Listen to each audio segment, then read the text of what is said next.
Hi, today we will learn how to get the official Windows 11 ISO file from Microsoft official source easily, with which you can install the latest Windows 11 in your PC.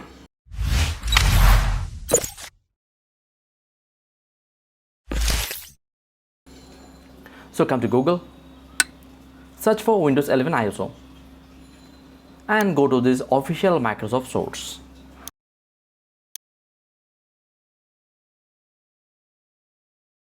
Here scroll down and stop at this image.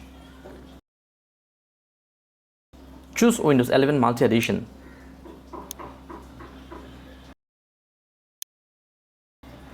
Now select the language. I always prefer English International. Choose yours.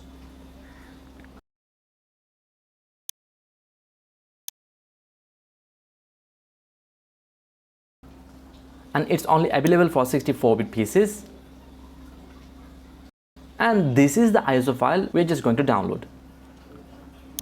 And it may take some time depending on your internet speed. Finally, this is the Windows 11 file or ISO which is from Microsoft.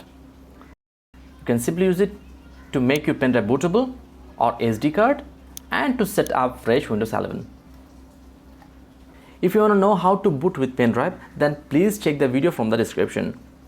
Let us know further on the comment box, and I hope you subscribed. Goodbye.